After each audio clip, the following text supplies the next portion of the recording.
Saturday night's main event, it came, it went. It's the May edition here, and we get a lot of commercials in the advertisements of the Saturday night's main event. We get a build-up. We get a championship match. We get a future preview of Money in the Bank tonight.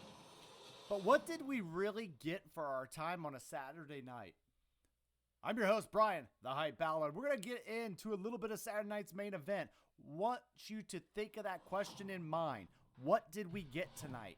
What did we actually get for our time on Saturday night? We got a little future Money in the Bank tag team match announced. We got a return of a WWE superstar and a new addition to Paul Heyman's stable tonight. Saturday night's main event has a way. They have a way of gravitating me in with nostalgia. I'm an 80s, 90s person. I love that kind of stuff. I really got into the little things, right? I love that there's less advertisements on the mat. I love that the referee wears the old school outfits. I love the presentation the WWE does. It might have been on my end tonight, but the audio was very tough for me.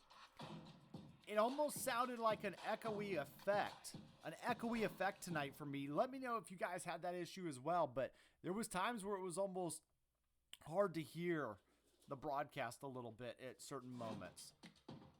But let's go ahead and let's get in. Our first matchup, we had Bron Breakker, Seth Rollins versus CM Punk and Sami Zayn. We get a fun matchup. We do get some commercials in the middle of the matchup. Kind of classic, the throwback Saturday night, but we do get some brawling right at the beginning. And at first they had me thinking, was this a tornado tag match, the way they started brawling? But then the bell sounded and it was a traditional tag team matchup. I was okay with that. It actually made me look at it like this is a little bit of a grudge feud. And we ultimately did get all guys getting their spots. We got some double clotheslines in there. We got Sami Zayn pulling off. And actually, Sami Zayn kind of drew me in a lot tonight with his work. A lot of rope work, a lot of ropes to the outside. We ultimately, CM Punk, he's always going to draw a crowd. Seth Rollins, Bron Breakker really coming together as a tag team. And ultimately in this one, we do get a back and forth, and then we just get a breakdown in which we get a return of Bronson Reed to Saturday night's main event. Bronson Reed gets in the ring, squares up with Bron Breakker and Seth Rollins. And ultimately, we do get a mention of Bron Breakker and also Bronson Reed having their history. Seth Rollins comes in between them, looking like the master, looking like the architect, designing his stable. Paul Heyman gets a new big man for his stable. I like the addition of Bronson Reed to this stable with Paul Heyman. I really ultimately think it'll be good for all parties. Bronson Reed could have went to the land of irrelevancy. He would have returned, he would have got a little pop, but then what was the plan for him ultimately? I like him in the stable. I'm loving the idea of Bronson Reed and Bron Breakker as a tag team. Put those tag team championship belts on these guys and let them carry around some gold, while Seth Rollins does not have any yet.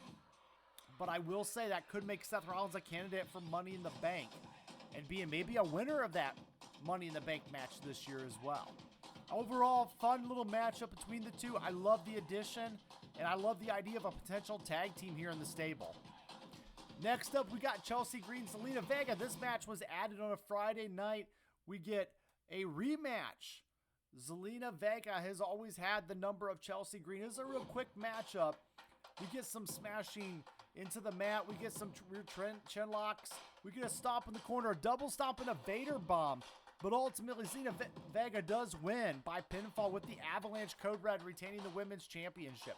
Post-match, Chelsea is actually gushing blood from her nose, and her secret Hervis tends to her as we go to a break.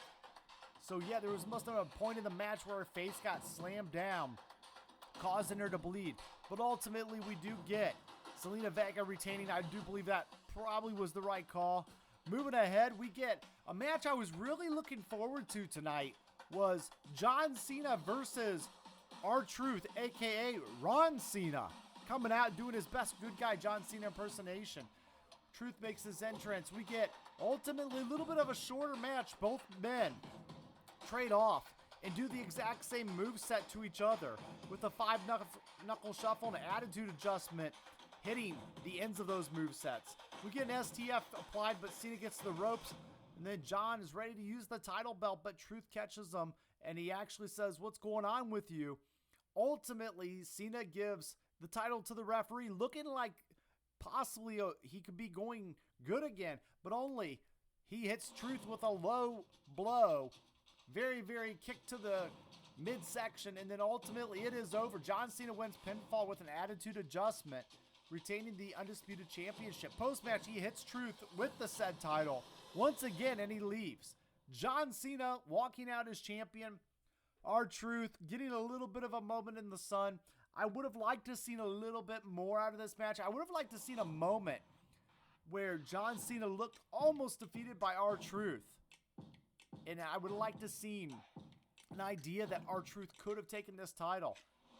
And then ultimately, I would have liked to have seen John Cena using tactics to get the win. Maybe some interference on behalf.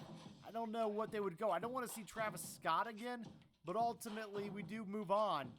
And then we move on to the Saturday night's main event steel cage match. Been a long time since we've seen a steel cage match on Saturday night's main event. Jesse the Body Ventura on commentary. Always nice to hear his voice and that throwback nostalgia mindset. Drew McIntyre and Damian Priest. What a feud for 2 years they have had. Back and forth, faster and faster. Ultimately, we get some chairs brought in right away into the steel cage before it's closed. And we get a really fun matchup outside of the ending to this match. I enjoyed the steel cage element. I enjoyed the match that they had inside the cage. But ultimately, it is Damian Priest who wins by simply hitting a concerto with the two chairs that ultimately were brought in the beginning. We get a concerto, and there was a mention of his mentor Edge teaching him how to use said concerto. Ultimately, AEW star Edge getting a mention on Saturday night's main event. But ultimately, Priest just walks out the door. Jesse Ventura having a huge issue with that, and I can say I cannot blame him. At least go over the top for the steel cages, but walking out just like he was walking down to the store or maybe a little, stroll around the neighborhood. He thought twice about going back in, but he did end up walking out through the door and causing the win. Ultimately, the door is an element to a cage match. I do like it when they go up over the top. Maybe that's something we do need to address in the future cage matches, as Jesse Ventura says that would never happen in the 80s. Ultimately, we do get the win by cage, and then we get to the main event.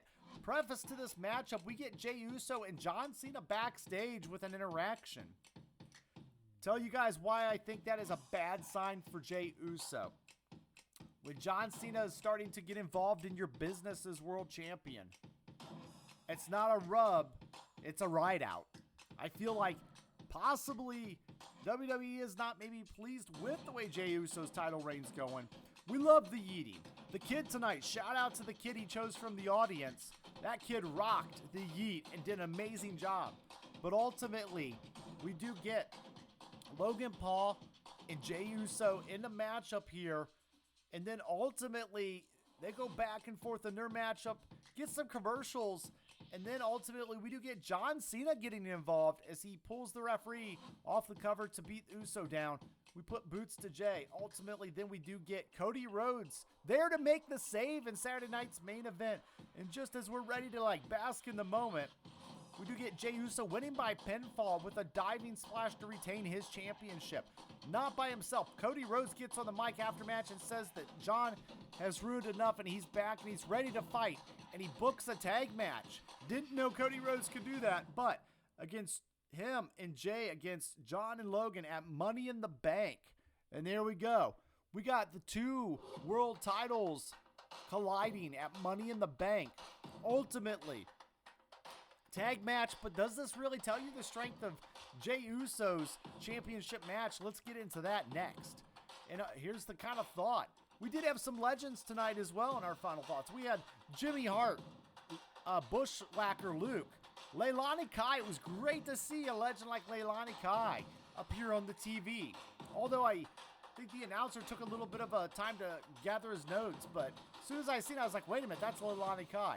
Tatanka, Barry Windham, and Mike Rotunda all making appearances, sitting in the crowd.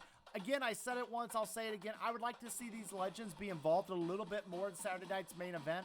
I would like to see them have skits and fun interactions with current talent. I think that would just be a way to like utilize them more than just making them sit front row and showing them randomly while they're hyping up the next match. But ultimately, Saturday night's main event, I will say you could have passed on this one tonight and you wouldn't have missed too much. Just know that Cody Rhodes comes back, that they actually do set up a tag match for Saturday night's Money in the Bank, I should say. And ultimately, I do want you guys to be aware that, you know, Jey Uso, I'm going to be watching very closely to see how the rest of his title reign goes. But I do look for somebody to dethrone him, possibly even at SummerSlam.